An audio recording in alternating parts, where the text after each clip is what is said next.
Halo, selamat malam saudara, Anda kembali bergabung di Kompas TV bersama saya Cindy Sistirani yang akan memandu Anda dalam diskusi khas Kompas TV selama 1 jam ke depan.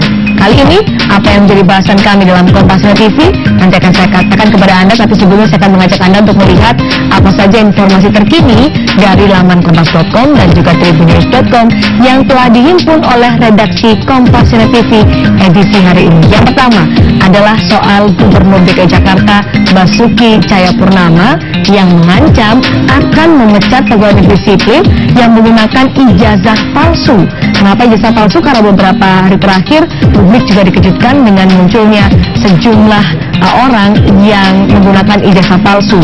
Nah, ini adalah dari Gubernur DKI Jakarta Purnama yang mengancam pejabat serta PNS yang ketahuan menggunakan ijazah palsu tidak hanya dipecat, tapi juga akan diturunkan golongannya.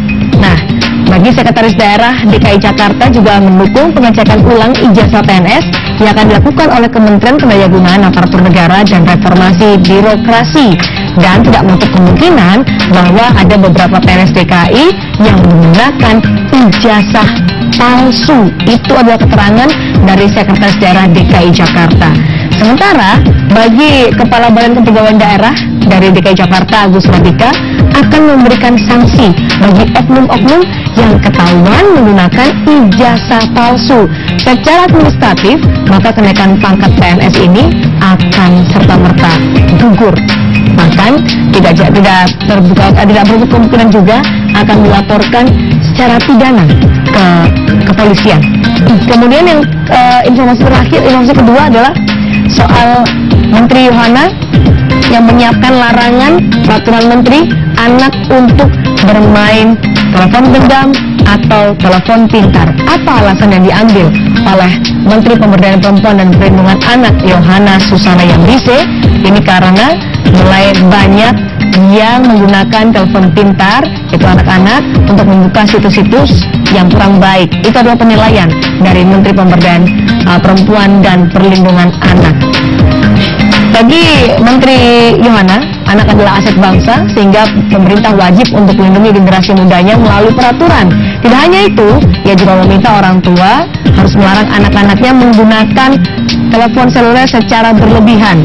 Bagi Menteri Yohana, ketika SD mungkin penasaran, ia membuka situs-situs yang kurang baik. Dikhawatirkan ketika SMA sudah mulai mempraktikkan. Ini ada kutipannya yang dicuplik oleh kompas.com. Terakhir, kita akan melihat informasi utama hari ini dari kompas.com. Ini dia, masih soal isu beras plastik yang kini sudah bergulir kemana-mana. Bahkan program beras fortifikasi juga terkena getah dari isu beras plastik. Sebenarnya apa sih beras fortifikasi itu? Nah, beras fortifikasi sebenarnya adalah beras yang diperkaya dengan nutrisi. Dalam beras fortifikasi ini sebenarnya beras yang dicampur dengan premix kernel. Apa itu premix kernel? Itu premix yang terbuat dari beras yang dihancurkan, kemudian ditambahkan dengan nutrisi seperti vitamin A, vitamin B, zat besi, dan juga nutrisi-nutrisi lainnya yang dibutuhkan oleh tubuh. Padahal sebenarnya ini beras yang diperkenalkan kepada masyarakat untuk bisa hidup lebih sehat, tapi gara-gara beras plastik, program beras fortifikasi ditolak. Warga khawatir akan ada dampak atau efek samping seperti yang disebut atau seperti yang diberitakan terkait beras plastik yang diduga sudah berada di masyarakat, meskipun hasil uji laboratorium dari BPOM, kemudian dari Mabes Polri, laboratorium forensik Mabes Polri juga menyatakan bahwa kandungan plastik dalam beras yang diambil atau sampel menyatakan negatif atau tidak ada sama sekali. Dan kita akan lihat masih terkait beras yang akan menjadi tema utama perbincangan kami dalam Kompas TV edisi hari ini adalah beras sintetis yang sering disebut sebagai beras analog yang dimiliki oleh BPPT. BPPT menciptakan beras analog yang ini adalah terbuat dari jagung, ubi kayu, dan juga sagu. Dijamin aman, bahkan punya manfaat kesehatan seperti indeks glikemik yang rendah dibandingkan beras pada umumnya. Namun ini juga kemudian menjadi hal yang diperhatikan oleh masyarakat di tengah banyaknya isu terkait beras plastik yang diduga sudah beredar di masyarakat. Kemudian selanjutnya, tidak hanya BPPT, beras analog yang terbukti atau secara ilmiah lebih sehat dibandingkan beras biasa, juga diteliti oleh Institut Pertanian Bogor atau IPB. Bentuknya memang mirip seperti padi, tapi terbuat dari bahan baku lokal seperti tadi, seperti yang dimiliki oleh BPPT, itu dari sagu, sorghum, umbi-umbian, dan juga jagung. Ini adalah beras analog yang mulai diteliti dan dikembangkan oleh BPPT serta IPB. Nah, masih terkait polemik dari beras plastik yang kemarin sempat meresahkan masyarakat, pemerintah kini sudah mulai gerak cepat. Bahkan sudah ada 4 laboratorium yang menyatakan bahwa beras plastik itu negatif, mengandung plastik yang membahayakan tubuh manusia. Ini dan informasi selengkapnya.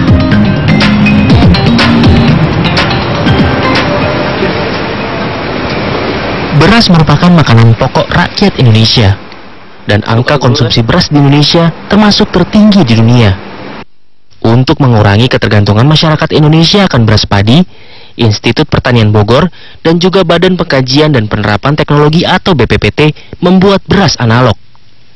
Beras yang terbuat dari jagung dan sagu ini memiliki bentuk lebih oval bila dibandingkan beras padi pada umumnya, serta memiliki kandungan gizi yang dapat disesuaikan.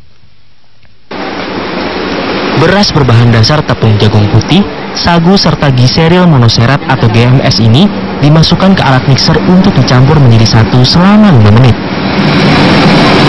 Setelah tercampur dengan rata, selanjutnya dimasukkan air sebanyak 2,5 liter selama 5 menit. Usai tercampur rata dengan air, bahan baku tersebut dimasukkan ke alat pencetak beras. Usai keluar dari mesin pencetak, terlihat butiran-butiran menyerupai dengan beras pada umumnya. Kemudian dipanaskan dengan suhu tertentu, lalu beras analog dari tepung jagung putih ini dapat dimasak dan dinikmati. Terlihat sepintas, bentuk dari beras analog dengan beras padi pada umumnya memang mirip. Namun beras analog warnanya lebih pucat. Karena pucatnya warna beras analog tergantung dari bahan baku yang digunakan. Selain tepung jagung putih, beras analog juga bisa dibuat dari singkong atau ubi jalar. Perbedaan lainnya, beras analog memiliki kandungan gizi yang dapat dimodifikasi. Misalnya, kandungan vitamin dan zat besi pada beras tersebut. Karenanya, beras analog ini cocok bagi Anda yang memiliki kadar gula yang tinggi atau diabetes. Sebab kandungan pada beras tersebut dapat disesuaikan dengan kebutuhan Anda. Niko Zulfikar, Bogor, Jawa Barat. Itu tadi adalah informasi terkait beras analog yang mengandung indeks glikemik lebih rendah dari beras pada umumnya kita konsumsi, itu beras dari padi yang ternyata memang lebih bermanfaat dan juga lebih sehat bagi tubuh. Kita akan membahasnya bersama narasumber saya yang sudah hadir di studio Kompasiana TV malam hari ini. Sudah ada Ibu Listiani Wijayanti dari BPPT dan juga Bapak Slamet Budianto dari IPB, dari Fakultas Teknologi Pertanian IPB. Selamat malam. Selamat malam. Namanya Bu Lis ya? Iya, Bu Lis dan juga Pak Slamet. Ini menarik kalau kita melihat beras analog di tengah kontroversi beras plastik yang kemudian meresahkan masyarakat. Saya ingin tanya sebenarnya beras analog tuh apa sih sebenarnya, Bu? Untuk bisa jelas kepada masyarakat, beras analog. Biar tadi beras sertifikasi bahkan ditolak oleh masyarakat karena ketakutan. Beras analog. Boleh, silakan. Nanti Pak Slamet bisa menambahkan ya. Beras analog adalah beras yang dibuat dari non-beras, bahannya dari bahan lokal Indonesia, bisa dari sagu, bisa dari ubi kayu, bisa juga dari jagung. Karena bentuknya menyerupai beras, maka kita namakan analog karena lebih indah didengar di telinga daripada beras yang artifisial atau sintetik ya. Jadi ini saya kira karena kalau kita masak itu benar-benar seperti beras, hanya seperti beras, rasanya mungkin yang baru mendekati. Kalau yang ini beras analog dari jagung, maka warnanya kita lihat juga seperti jagung ya. Ya, kuning. Kemudian kita bawa lagi ini dari sagu. Boleh diperlihatkan kepada kamera. Ini dari sagu. Kalau kita seperti beras merah ya Bu warnanya. Merah agak ke kuningan coklat gitu ya. Merah agak ke kuningan. Kalau ini kita lihat bentuknya benar-benar mirip seperti beras. Warnanya saja yang berbeda. Rasanya Bu? Rasanya saya sudah menggunakan selama lebih dari 6 bulan. Dari 6 bulan rasanya tidak kalah enak. Cuma memang belum menyerupai, belum seperti beras. Karena beras kan ada rasa manisnya. Ini tidak manis. Yang tidak manis, karena indeks glikemik, kalau boleh dijelaskan indeks apa itu indeks glikemik yang indeks glikemik adalah kemampuan bahan pangan itu untuk mengkonversi unsur-unsur di dalamnya menjadi glukosa di dalam tubuh kita. Jadi semakin rendah semakin bagus. Semakin rendah semakin bagus. Maka beras ini akan sangat baik dikonsumsi oleh para penderita diabetes. Sebenarnya sudah bisa siap dikonsumsi juga ya?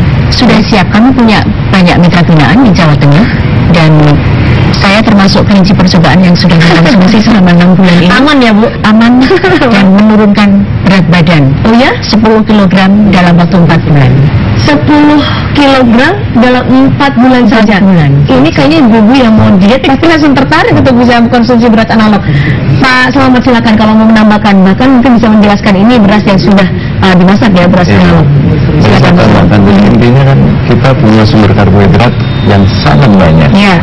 Tidak hanya padi ya. Nah, oleh karena itu akan menjadi sangat bijaksana jika kita dapat memanfaatkan sumber karbohidrat itu sebagai alternatif, bukan alternatif, jadi choice bahan pokok kita.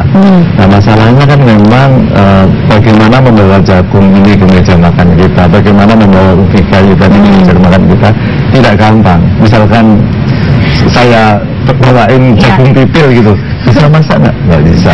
Apa ini kondisi psikologis orang Indonesia kalau bentuknya seperti beras baru bisa mau untuk mengkonsumsi. Jadi ini ya, jadi artinya tidak hanya mau mengkonsumsi, artinya kan kalau tersedia bahan karbohidrat itu gampang diolah oleh ibu rumah tangga, mestinya kan langkah berikutnya kan kita meyakinkan saja. Tapi kalau dari awal misalkan singkong, ya kalau nggak digoreng direbus. Kalau kita makan singkong dengan soto kan nggak cocok gitu. Oleh karena itu bagaimana membawa kekayaan sumber karbohidrat itu ke meja makan kita. Salah satu alternatifnya dalam bentuk putihan beras. Itulah beras analog. Jargon bahwa kalau belum makan nasi itu belum makan, mau nggak mau itu juga masih menjadi pertimbangan juga. Masih kuat saat ini. Masih kuat. Artinya sebetulnya nanti itu kalau itu bisa bergeser, artinya bahwa dengan adanya media kita katakan dengan beras analog atau nanti pangan lain, dan itu bisa diterima dengan baik, mudah-mudahan masyarakat berpikir, oh ternyata saya nggak usah makan beras juga bisa kenyang kan gitu. Karena ini kan misalkan image-nya, oh makan jagung kenyang, makan singkong kenyang. Dan edukasi yang lebih jauh kalau menurut saya adalah bagaimana kalau kita makan selain beras itu nggak ada masalah. Jangan sampai makan singkong kelaparan gitu loh. Nanti kan kami perdalam lagi apakah benar memang ini beras analog selain dari fungsinya akan bisa menggantikan padi atau beras dalam jangka panjang. Kami akan kembali usai jeda ke Kompas Sinar TV.